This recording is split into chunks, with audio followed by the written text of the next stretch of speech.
No Time to Die is the latest film in the James Bond franchise and the last hurrah for Daniel Craig as 007. This time around, James Bond has retired. He's given up the 00 spy name, just wants to hang out with his girl, have a good time, enjoy life for once. But as soon as he thinks he's out, they bring him back in because ties to his past as well as a new terroristic threat who wants to poison the world with this new nanobot technology, it forces Bond back into the game. I mentioned that this was Daniel Craig's last time playing 007, and I'm sad about that because he's my second favorite Bond of all time. Usually everyone's favorite Bond is the one that they grew up with, so me being a child of the 80s, I watched The Spy Who Loved Me, Moonraker, Octopussy, A View to a Kill, etc. So for me, my number one Bond will always be Roger Moore because that's who I grew up watching. But Daniel Craig is my second favorite Bond because he just added a whole other level of depth to the character. His portrayal of Bond has always been more humanized, more grounded,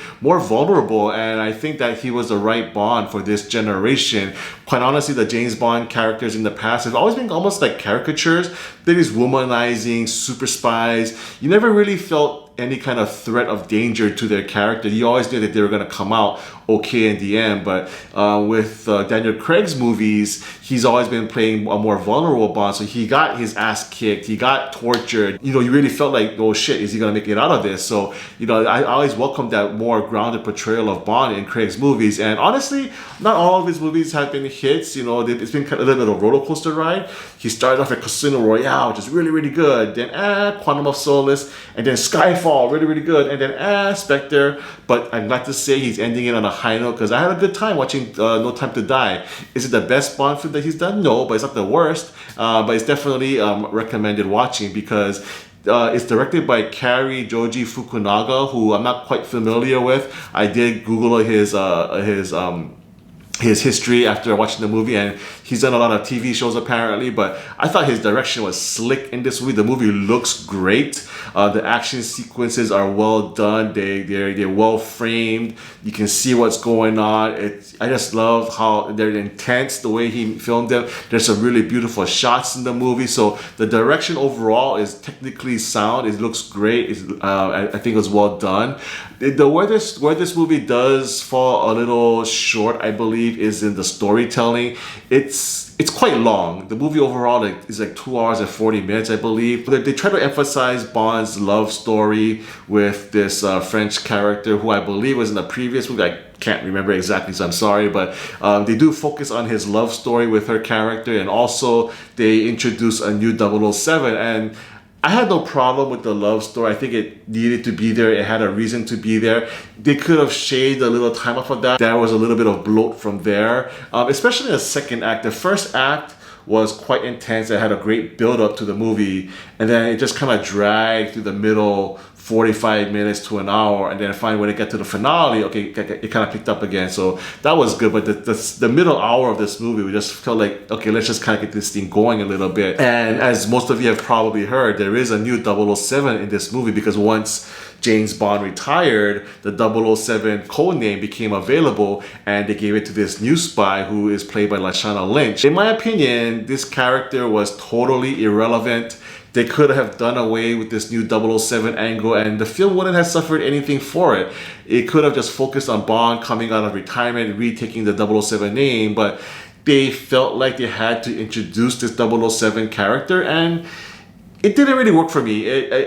They're supposed to be like these rivals kind of thing, but it didn't really play out that way. I just didn't feel like the new 007 could really contribute anything as on level with James Bond, and even she admits in the movie at one point that, oh, I wouldn't have been able to do this if it wasn't for Bond. So what is she bringing to the table exactly? So, you know, maybe they were testing the waters for a new female Bond, and you know what, let's not even go there. I know there's this whole gender swap trend in Hollywood. It's kind of dying down, I think, but let's just not do that anymore. You want to give female strong characters, create new ones for them. You want to give them a new spy character. Charlize Theron in Atomic Blonde was fantastic. Hey, even Melissa McCarthy in Spy was a good spy movie. So we don't need to make an iconic character and make them a reverse swap gender. It just doesn't make sense to me. It just reeks of laziness. So let's just stop doing that. Anyway, off my soapbox. to me, her character just didn't work, didn't need to be there. And if her character wasn't there, I think the film could have easily lost 15 minutes, which would not have hurt it whatsoever. As for the remainder of the cast, I thought most of it was great. You have the regulars coming back: Ray Fiennes as M, Ben Winshaw as Q, Naomi Harris as Moneypenny. A great chemistry with each other and with Bond. I did really like Ana de Armas as a fellow spy in the Cuba sequence.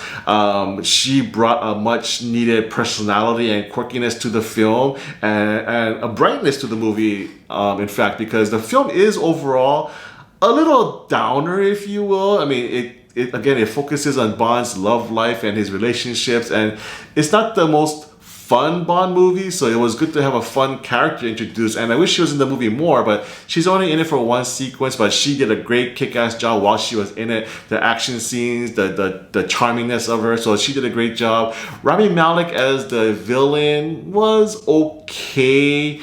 I think he's a great actor in the right role. They didn't really give his villain any kind of depth or backstory too much, and for a film this long, you would think that he would have a great story arc as to why he needs to do what he's doing, but I kind of feel like he got the short end of the stick as the Bond villain this time around. So yeah, most of the cast worked, some of them didn't, and for the reasons I just gave. But overall, I did still enjoy the movie. I think the action scenes make up for whatever downtime there is. It just feels like it's a little more drab and a little more depressing than the typical Bond film.